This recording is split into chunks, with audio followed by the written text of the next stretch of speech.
Hi, all. So, we are back with an exciting town hall session, and we have with us Mr. Vinayak Godse, Vice President DSCI, Mr. Prayank Swaroop, Partner Excel Partners, Mr. Siddharth Razdan, Director India Nivesh, Mr. Varun Didwania, Director Helix Investments. Thank you all for joining us here together. We will now open the floor for the questions, and I request all the attendees to please use the raise hand button to ask your questions so we can bring you to the live feed here with the speakers. Thank you. Yeah, so thank you, Mohita. Thanks, Priyank, Siddharth, and Varun for joining us for this Security Investors Conference and specifically for the Investor Town Hall. So idea here is that we have some interactive session with people joining this event, and there are some startups, almost 60 plus startups, cybersecurity startups are there in this particular conference. So they may have some questions. So there's some questions which are coming in since the morning as well. So this particular session should be a kind of interactive sessions, and we would be able to achieve the kind of engagement with the startups. And with three of you had been investing in cybersecurity startup, and with all of three, we as a DSA had been also engaged in various different kind of opportunities. And we are seeing since the morning how the investment ecosystem in the country has been evolving for the cybersecurity startup. Globally, it is scaling up, and there is a scope to scale that up in India as well. From that context, what I request is briefly you can make your initial remark, and then we'll make this floor open. So for the participants, there is a raise your hand button, which is you can use. We can bring you on the stage. You can put your questions, and we can take those questions. So there is also in chat window, there are also some questions. If you have, you can type in the questions bar. So we'll take it for the discussion. So I'll first start with Siddharth, then Varun and Priyank, because Priyank has one slide to show. Yeah, so we have a question here from Mr. Amit Gaur. I think so. Mohita, let's wait for some time for them to make a initial comment, and then we go to the Okay, sure. question. So Sure. Amit, we'll wait for some time, right? Yeah, okay. And we'll get yeah. Hi, everybody. It's good to attend a virtual conference, and I think it is a forerunner of things to come. As an opening remark, I would just like to make is cybersecurity definitely the now that the work from home is the norm rather than the exception going forward. So I see obviously a huge possible uptick in personal insurance and home cybersecurity coming through. And globally and locally also, I feel the day is not far when we will have specialized funds only looking at cybersecurity. And there are already some developments in the US, but I think the day is not far when cybersecurity gets its rightful place in the whole scheme of things. And now that the home segment and the small segment and the personal cybersecurity is also going to open up, I see a lot of opportunity going forward. Thank you. Yeah, Varun.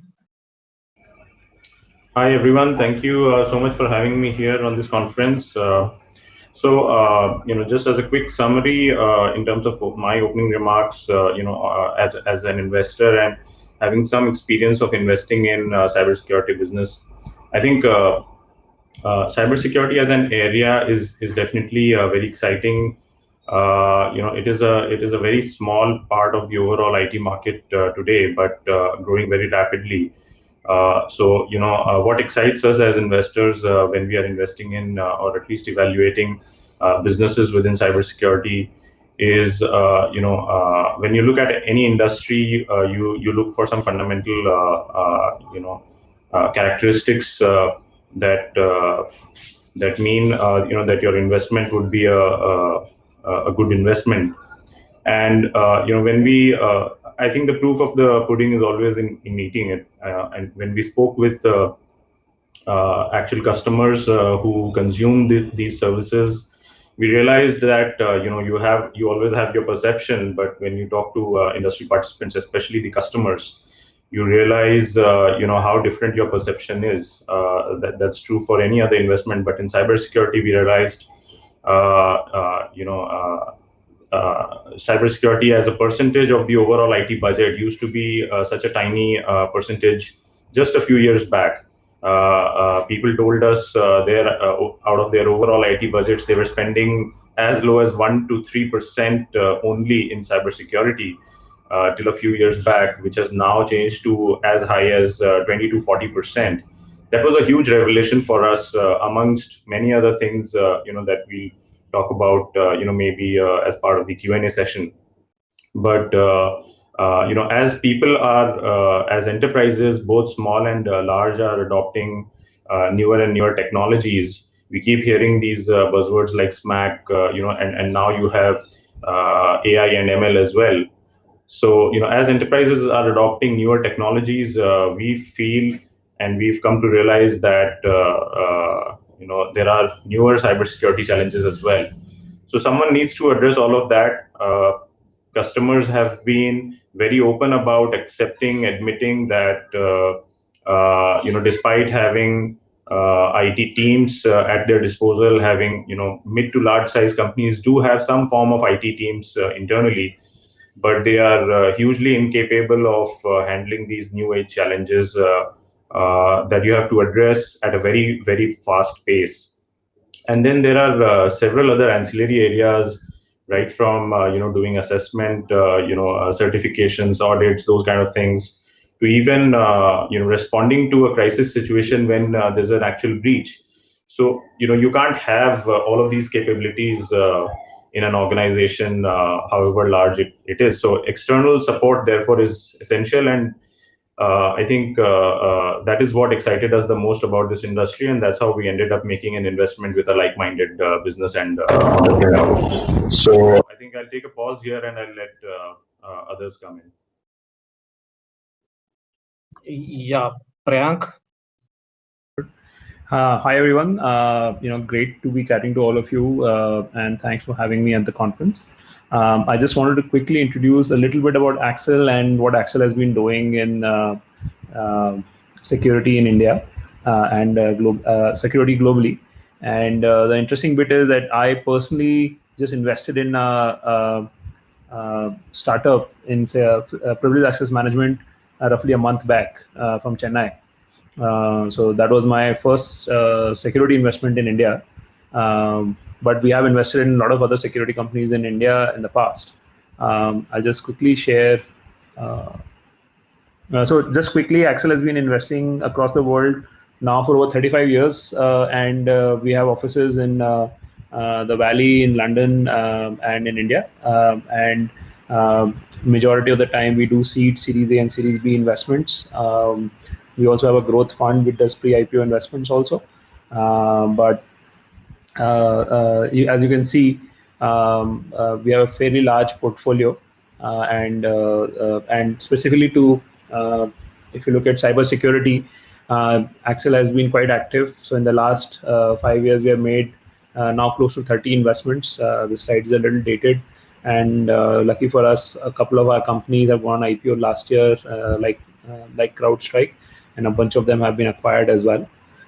So we are a fairly active cybersecurity investor across the world.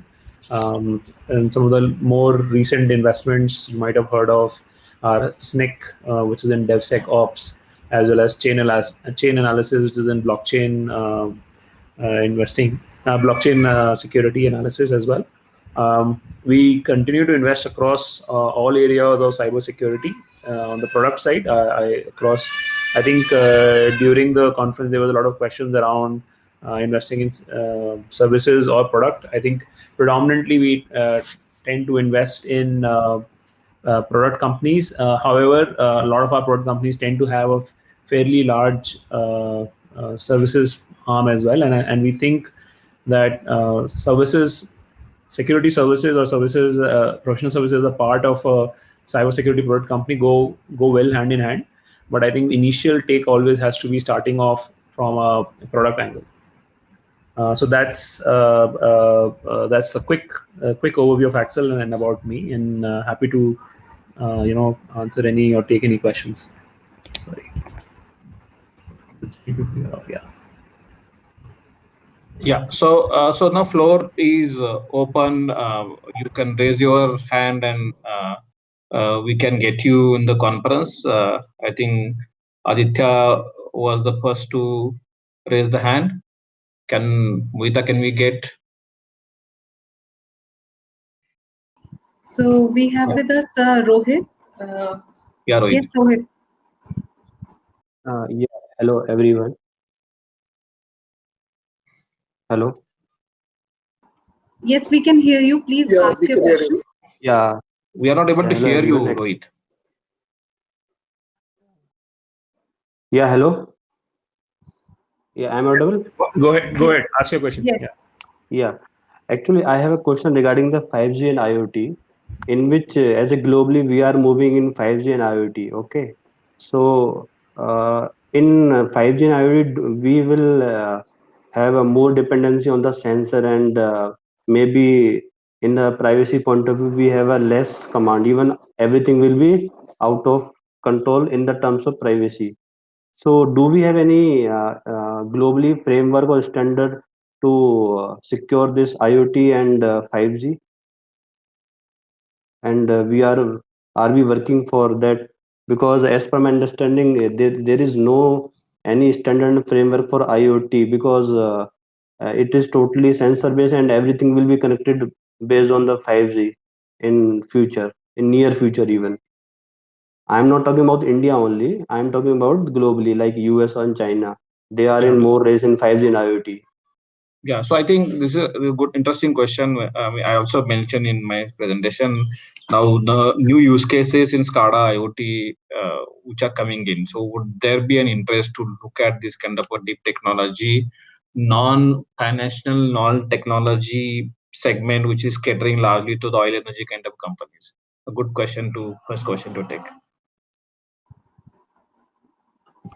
Siddharth, Priyank, Varun. I'm sorry, I didn't get the full question properly because I think the connection was not in between was not. I The could hear question it was, properly. All I heard is 5G and IoT.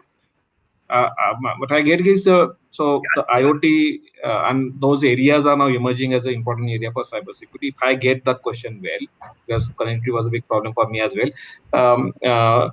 So is there a opening up to investing into the SCADA security, IoT, and such Yeah. kind of thing? So I'll take that question. So see, 5G security, I have not taken too much thought, but in IoT and SCADA systems, there is definitely a huge movement towards investments, which is happening. And since in the last 2 to 3 years, there are a lot of attacks that happen on SCADA systems. And for those who don't know, SCADA systems are supervisory control and data acquisition, which are must not fail hard real-time systems which are used in industrial operations like electric, oil and gas and water. And in the past, there have been issues where these systems failed and it actually created physical harm to people. So, for example, in West Ukraine, Black Energy 3 essentially created a 2.5 lakh people were left without power because the electrical plants were targeted and they were freezing temperatures. So in the winters, they essentially did not have any power. Right? Imagine this scenario. For example, we are sitting at our homes in COVID, and your internet systems are attacked. The economy will just shut down, and we will just be left hanging. Similarly, there have been other incidences in SCADA and IoT attacks. So there is a lot of active investment happening right now in the last 1 or 2 years by VCs across the board. So in short, the answer is yes. But I am not a technologist per se in that space. So I am not sure of any standards that have come about yet. So we can go to the next question, Mohita.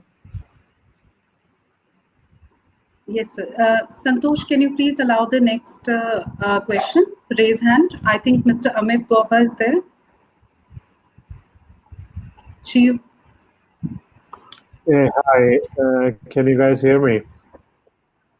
Yeah, Amit. So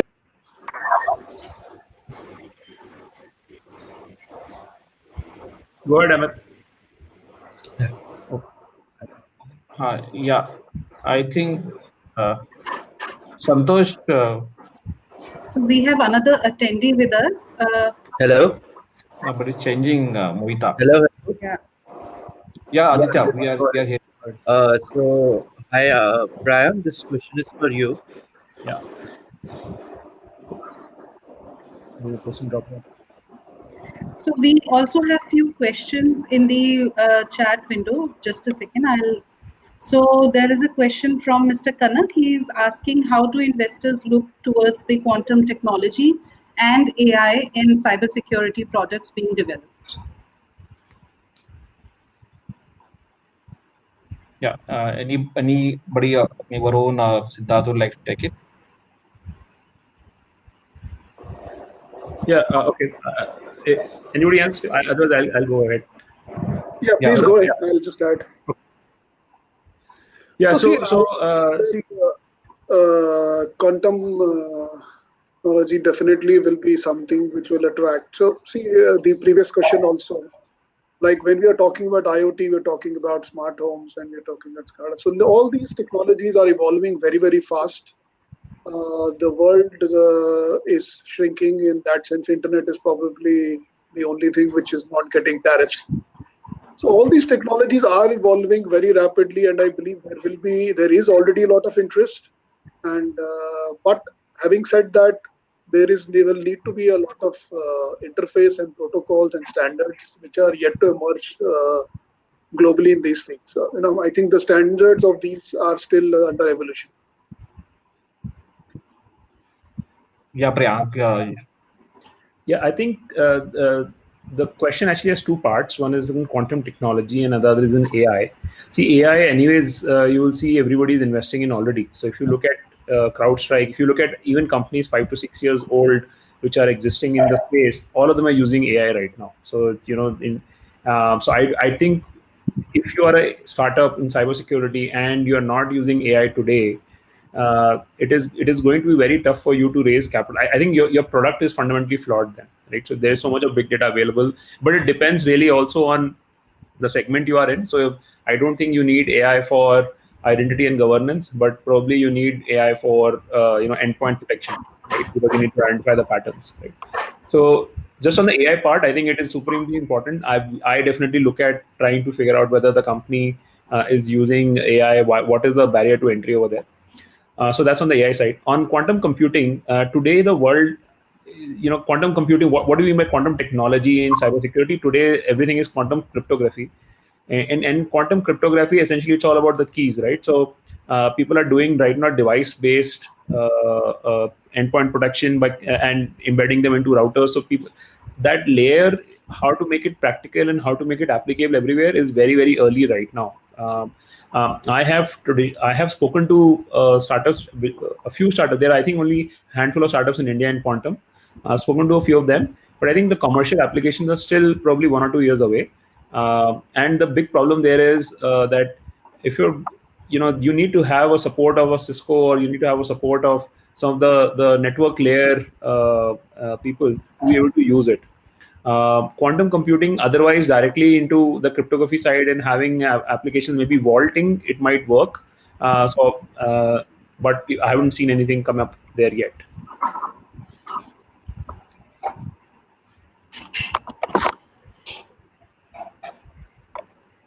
So I think we have Aditya. Hello. Yeah, please, Aditya. So Priyank, you mentioned about the SCADA and OT security space. So as you might be aware that there's quite a few market right now, like Clarity, Dragos, and CyberX, which are basically US and Israeli-based companies.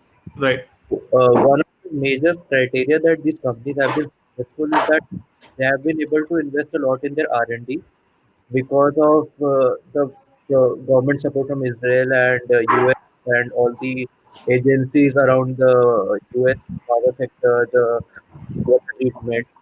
So that's why they have been able to understand their plants and all, and then have been advised to devise a solution.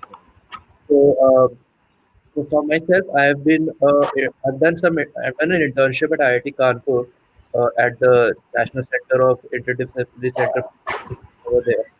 So we were looking at solving this solution for India.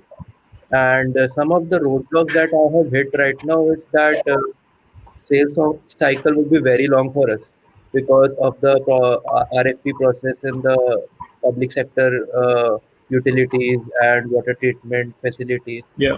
And if we go for the big players like Adani, SAIL, Yeah. What's your question? No, I think what is your question? so Yes. So, if we, what is the opportunities for funding in this space to like even if we have a POC ready with very minimal protocol support or something that which is See, not compared. Yeah. So very simple. I think let's take that as a question. Yeah. I'll go quickly, very quickly. My take on that is that, all the other investors have said in the past, everybody is looking for extremely large companies and having a large market, which you should be able to target. So if you're finding the issue in the India market, you'll definitely need to go outside of India then and prove the technology works over there and start to be able to get customers from there. Unfortunately, that's the basic. So you might do one or two POCs in India, but then you have to start proving that you're able to get custom distribution outside of India as well. And for the same reasons that just selling in India is very hard.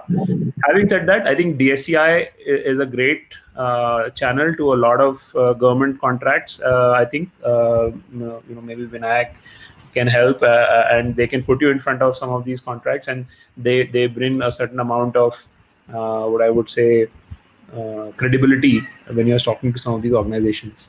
So you Yeah. should. So I think SCADA security and quantum security in both in the National Center of Excellence that we are setting up. We are setting up a separate lab for that to help the startups working in these two areas. And I think those who are working in this upcoming area focusing on critical sector, we have a particular ways to one is to help them out in building the solutions and taking them to their own academic world. Another is to connect with the critical sector organization as well. So I think all of those people working in this area, they can approach me or DSCI. We would have ways to help them out. I think such startups So yes, Shan. should. Can I just add Vinayak to that? Yeah, Varun. I think should approach this problem from multiple aspects. Not just about trying to sell in India, because we feel as investors in India, we feel there's an immense market in India as well. So we have invested in a company that primarily has most of its business coming from India, and it's a services business. We've not yet invested in any product business on security side, but obviously the sales cycles are long. The payment cycles are long. All of those challenges remain in India, but that's true for most businesses in India on the enterprise or the B2B side. So for startups, I think it's most important that you try to find a niche. You try to target your customers in that niche. As someone was talking earlier about having reaching a small size of revenue. That's the minimum critical size of, let's say, $1 million, which establishes your prototype and finding like-minded investors. And investors come in all shape and form. You don't need to necessarily look at very large investors, established investors who are all the time in the news. But there are other accelerators, seed investors, even individuals in their capacity, like Priyank, has made his first investment. So I think it's important to find the right partner and to target your right market. To really get to that minimum size, and then you can start having institutional funding. So we have Shan, but before that, Shan, I think Varun, you are here, and this is something very interesting question, and you also raised it.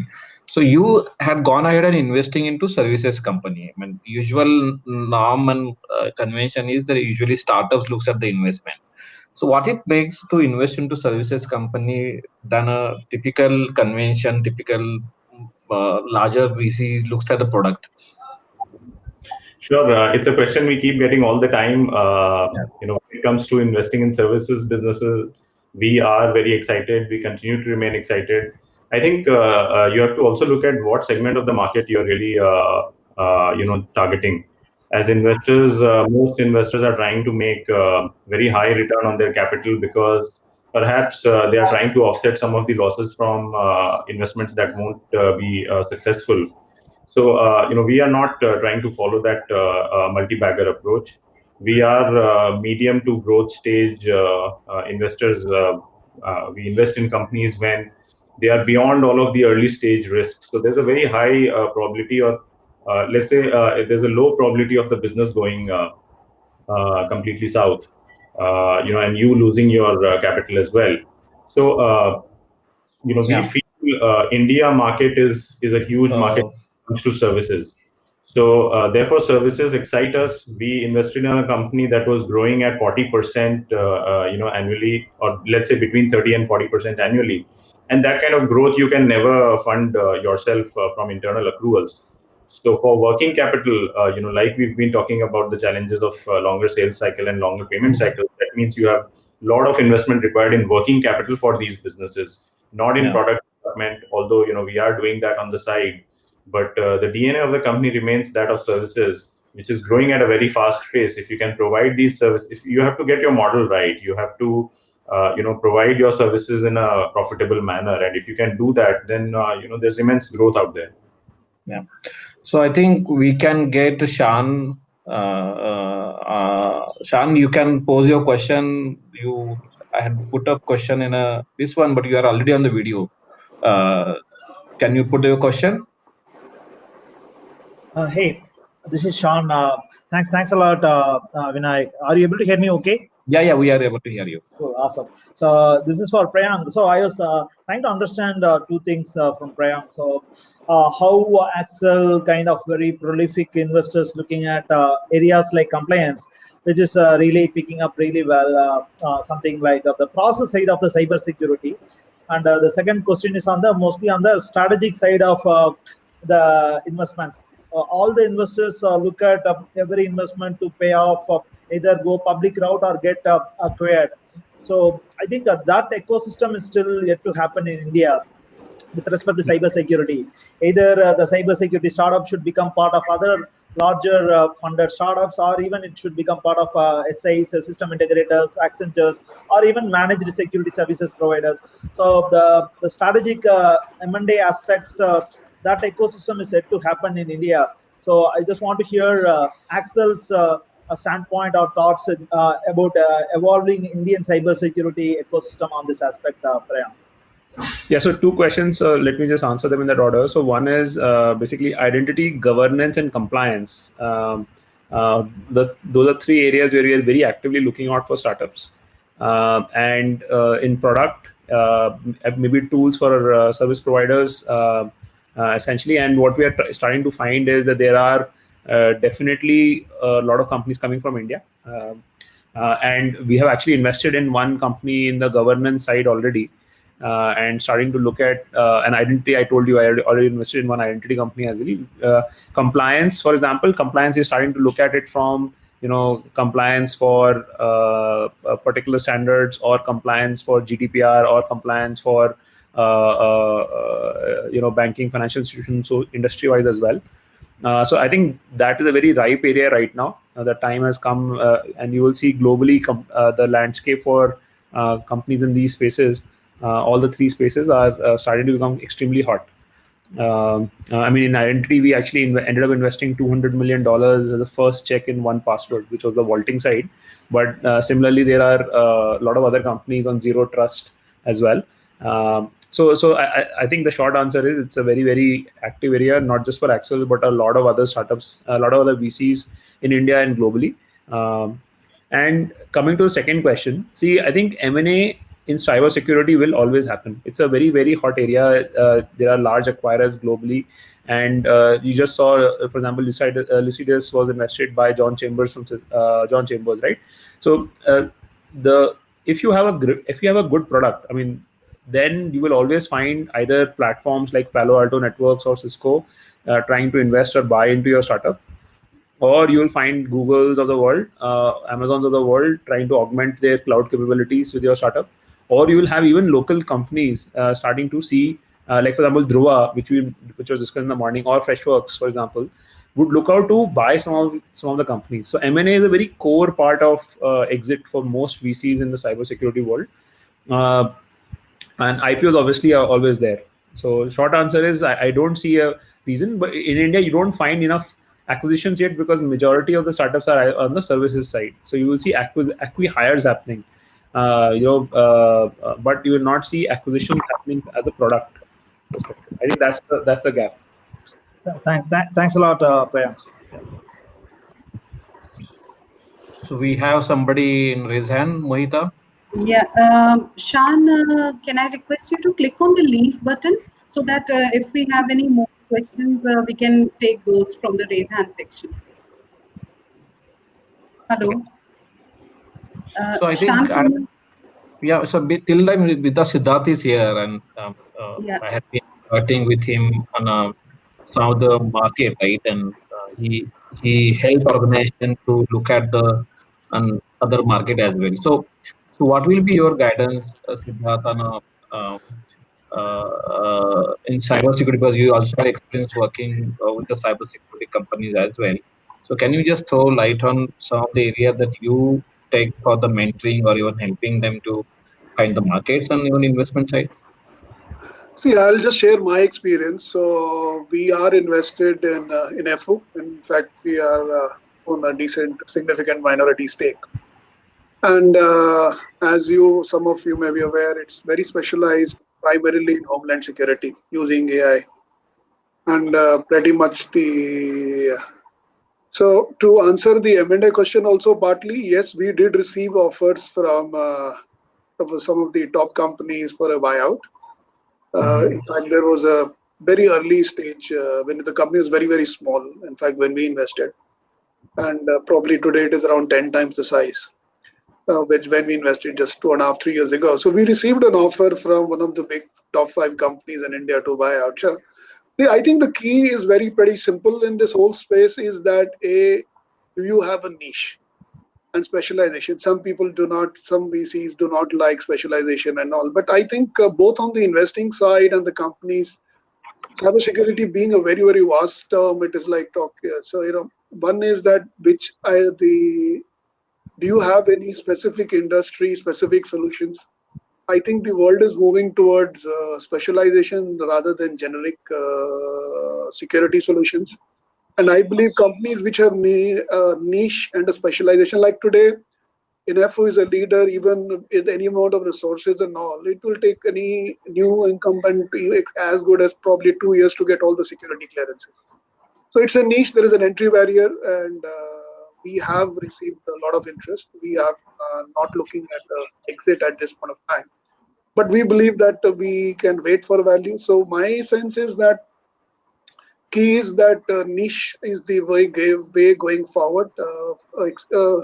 Very specific focus probably increases your chance of an acquisition as people or investors or companies would like to fill a gap, because the overall buying pattern, if you look at from a CTO's perspective, so the model is that for the mass services, they are doing vendor consolidation, and for specific niche solutions, industry specific, they will go to boutique outfits who are specialization. This is the sense I have from the buying side as well, and both from a CTO perspective, because a lot of lines are getting blurred today. The role of a CTO and CMO is getting converged as the marketing solutions are also getting an overlay of AI.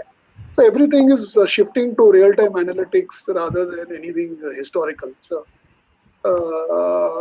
I must personally feel that the time for the scope for specialization is pretty high, and yes, there are challenges. It's a difficult path because you're extremely dependent on one sector. But the key will be to use and find out new use cases and new industries where your solutions can be adopted. So, for example, we are using it in the retail segment, and we went in for eKYC in the company. So I'm sharing my personal experience also. And like, for example, Zero Labs, where I've just been inducted as an advisor, it's a cutting-edge full service homography company, and it is the top 4 in the whole world. So it's a very global company in that sense. So I think India has the potential, and services are welcome. But even in services, I guess it's going to be going forward more about specialization. Just offering generic solutions, probably there's going to be a lot of competition. a lot of price competition and payment delays we are all aware of. So I think, and obviously compliance related issues will get priority because there will be a lesser of a budget constraints. So I see niche compliances and niche products the way forward. That's my sense from everybody's side. I think as there are not many questions now coming in, so Sir, there is, sorry. yeah, please. I can see a question by Mr. Vivek. He has asked that India is not a country where we are early adopters of technology. So what line of direction do you suggest the cyber startup to pursue?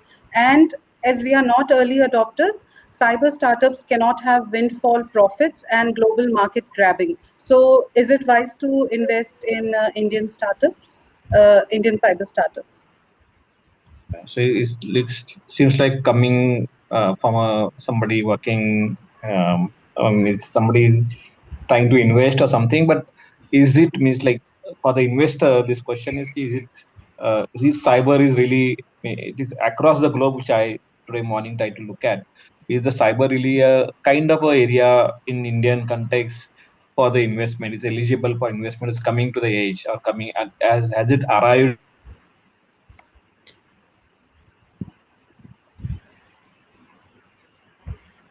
So this can be a question for all of three. You can answer briefly in three of you. Yeah, I don't mind taking it. Firstly, as I am saying that, yes, I can share my own experience that, probably when we invested in NFO and others, so it was hardly a $300,000 odd company. So India has great potential in terms of people because the technology world, it's more of human resource and IP. And it's for the right company with the right focus and the right technology. I guess it is always, all of us as investors are always looking for the next path-breaking solution. And cybersecurity is evolving at a rapid pace in terms of budgets, in terms of awareness. And I'm sure you're going to see a lot of cyber attacks increasing and companies beefing up. So it's a survival tool today. Like cybersecurity, end of the day, crudely put, is something like insurance against, and insurance till now globally has always been sold, never been bought. But I think it will become a core adoption, both at the home level and the smart homes will get linked to the IoT piece as well. And a lot of it's an exciting time, but yes, investors will take their own sweet time in vetting whether the management team has the right capability, the right skill sets, the right attitude, and look at their POCs. How are they evolving? And I don't see any dearth of investments. Yes, investments will be selective and they have to be scalable. A lot of solutions come which are addressing the SME segment, for example. I've looked at them personally. It's not an easy sell there. Everybody likes to work with the Fortune 500 and Fortune 1000, and I many times find very unrealistic targets. People take on that, they'll get them. So penetrating a Fortune 500 or 1000 takes a fair amount of time. And I think we have to be realistic about the timelines, the evaluation, everything. But overall, it is an exciting piece. It's a growing piece. It's a very, very fast evolving piece. And I think as attacks increase thanks to COVID, because there's already been some increase, I believe going forward, you'll see more increase. So people's awareness about this need has always been there. The awareness has also been created. Governments have been hanged. But the issue is, are the budgets going to be there? So I think the issue is the budgets. There may be some temporary disruption, but going forward, it's too essential not to be there. So yes, each company will react to their cybersecurity needs in a different way, depending on the each situation. Certain sectors you may see cutbacks, like probably airlines and oil and gas and a couple of sectors, but by and large, it is a core thing, and I don't think people can run away from it, neither do intended. But there may be short-term cuts, but medium to long-term, I think we will see increased budgets going forward. Varun, that was the question I want to ask last as well, but a kind of overarching comment in terms of cybersecurity as an area eligible for investment? Sure, Vinayak. I think there are. The technology budgets will get decided, and cybersecurity budgets will get is a component of that. And certain companies, like I already know, for example, large oil and gas companies, they are just trying to keep the shutters on. So it's an airline on because it's very uncertain out there. Airlines could be one. So this will be more industry-specific solution question rather than generic one. Yes, there will be realignment in the short term, but long term, I think people will come back because oil can't remain at 20 forever for sure. It's already going up. So there is a extreme uncertainty for hospitality, for oil and gas, and a couple of other industries as well. But I don't see they're going out of business. They will readapt, realign. The world is not going to stop. Yes, it's going to change for sure, and I think everybody has to be ready for a different post-COVID world in terms of how people meet their needs and budgets. Short term, yes, there could. Yeah, we are going to Varun Siddharth for his comment. Thanks, Vinayak. I think one of the question was, what line of direction do you suggest cybersecurity companies to or startups to pursue? I think we are. It's a sad reality that we are not early adopters of technology in general. Indian businesses have typically been followers, of technology. But still, there's a lot to be done locally. I think there are India-specific issues, challenges, problems that the world cannot solve for you. So even though the world can give you direction in terms of broader technology, or that's how it is happening today, and maybe that also changes in the future. But still, there's a lot thereafter to be done in India in terms of solving the local issues and problems. And that is where I see, although we don't invest in startups, but I think we try to look for businesses. Even at a later stage, when we invest, we try to look for businesses who are solving the Indian problems, who understand the Indian customers. We are present both in India and US, and we do invest in a lot of outsourcing businesses. But we are equally excited about businesses providing services locally in the domestic market. So I think if you can get that model right of identifying the India-specific problems, and what the area that you should perhaps target is the area that you know best, as Siddharth was earlier talking about. This is the age of specialization, not generalization. Not related to cybersecurity, but we do have other portfolio companies where, if I think of them, almost all of those companies or businesses are specialists in what they are doing. One of them is an IT services company which is focusing exclusively on education as a sector and doing very well, globally. We've been invested in it for 11 years now. So, that's the kind of opportunities you have if you really develop specialization. Then your customers are able to say that yes, we know a vendor partner who we can go to when we have any problem in this field.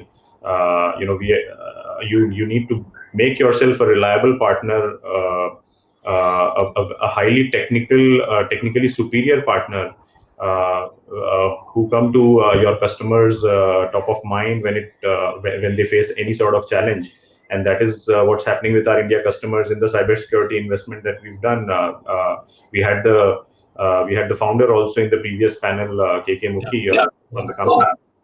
So KK therefore is following his passion, and he's being recognized in the industry as someone who knows the subject and who CISOs frequently reach out to. Even though you are not a customer or you've been a past customer, you can reach out to the person and call him and discuss your problems.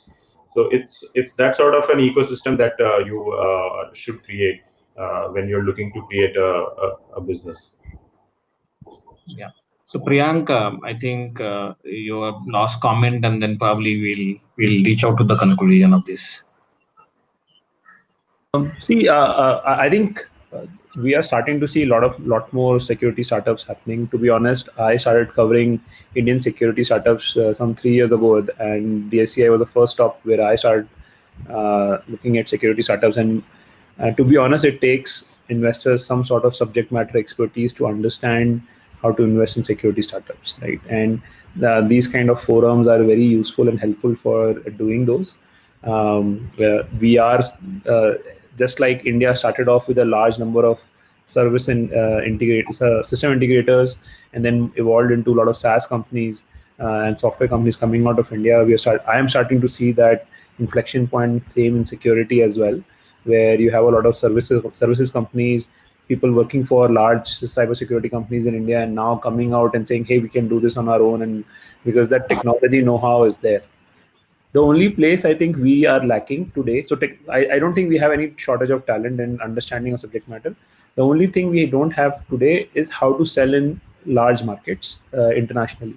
The India market today is lagging. I have met startups who are selling to all the banks, selling to the government. It takes time, and they get frustrated a little bit. And at the end of the evaluation, the CISOs might still believe that the international product is better simply because it's an enterprise sale and they have the logos. So and startup, we have seen that the trust factor plays a big role when you are selling to large enterprises, right? So there are two paths which I have seen in my journey with startups. One is startups relocate to US just like Lucidius and start getting logos in the US and then go international from there. It's just easier when somebody goes and says this product is used by Morgan Stanley and now I'm selling it to HDFC for whatever reason, but it is there, it does exist. And the second part where we have seen a lot of success is companies focusing on SMB security. So globally from India, so, the another Freshworks of security can be formed, Zoho can be formed from India, where people are targeting international markets from India. But for smaller businesses, there it does not matter where they care about price and the product and buying online. So I think that this was a very interesting point. So I think SMB sector and security for SMB sector probably, at least for some organization, will create quite a good opportunity. I was about to close these, but there was a small question which is coming here, which talks about how does, because the privacy is coming in and privacy would probably drive many of the investment in going forward. So how does data discovery, data classification, data protections, this is probably the last question that we'll be taking. Any of you can address this one, where exactly the scope for the privacy centric, data centric solution, especially in the discovery classification side, would go from now, and would there be I'm seeing that happening, but what is your guess from the investment side in terms of classification, discovery, and data protection?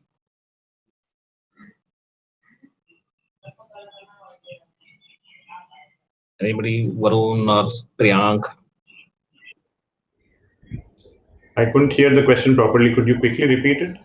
So question is, when the privacy is now coming to the stage, where do you see data discovery, classification, data protection solution? Because largely we talk in terms of the cyber security, but probably privacy could also become important from technology side. And where do you see investment going in a privacy area or data classification, discovery, such kind of area?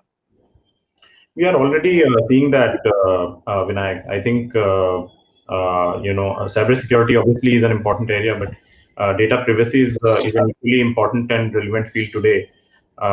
Even with respect to companies who are handling large amounts of personal data.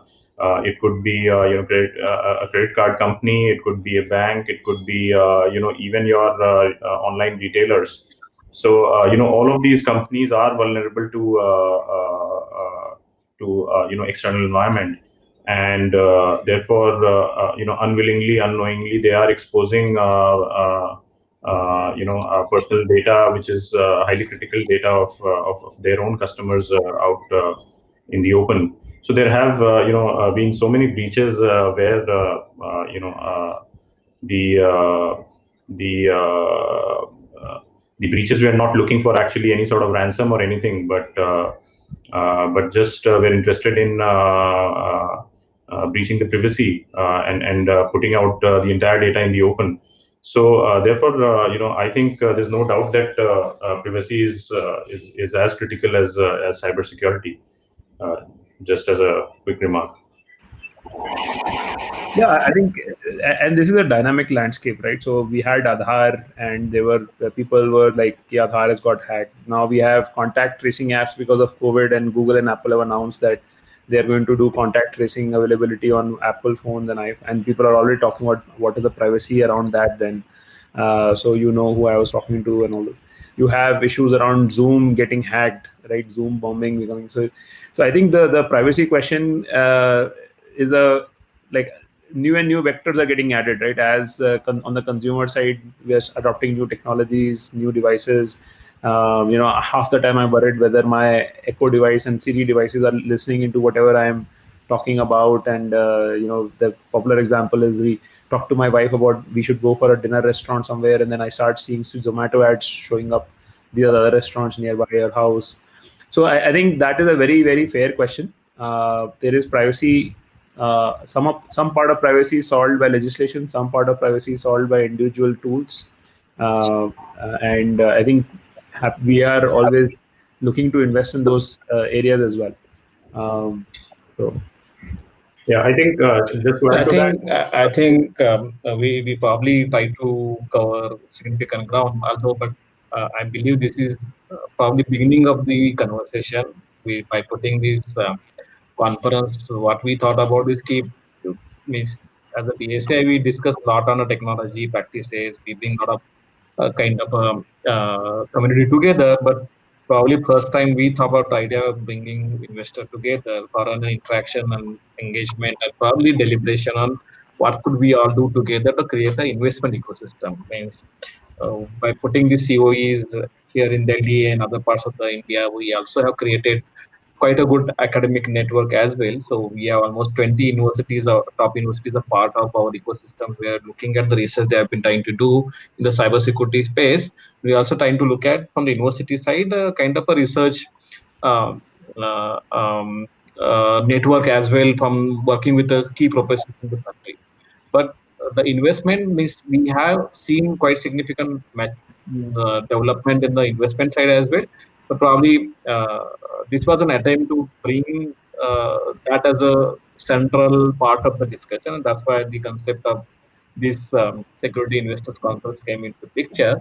And while doing this, we also thought about experimenting with this new platform of Airmeet, and there have been phenomenal support from them. The platform also looks good. I believe you also enjoyed being part of this platform.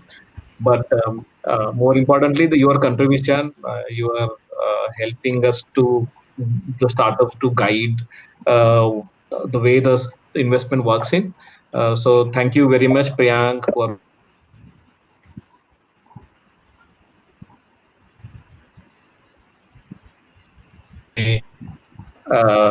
we may carry in the cybersecurity space. Until now, we have been carrying more technology services side, best practice side, but probably we are also learning our ways to use the language and terms in the investment side as well. So we're also learning from our side, but this is towards creating a larger ecosystem that we see in other part of the world as well. Great. Thanks for having us. This is a great initiative. Glad to be part. Thank you. So now we are closer towards the conclusion of this conference. I think towards Sonam, you or Monica. Thank you, sir. So it was a wonderful session with interesting questions answered by our speakers. And with this, we have now come to the end of the conference. And on behalf of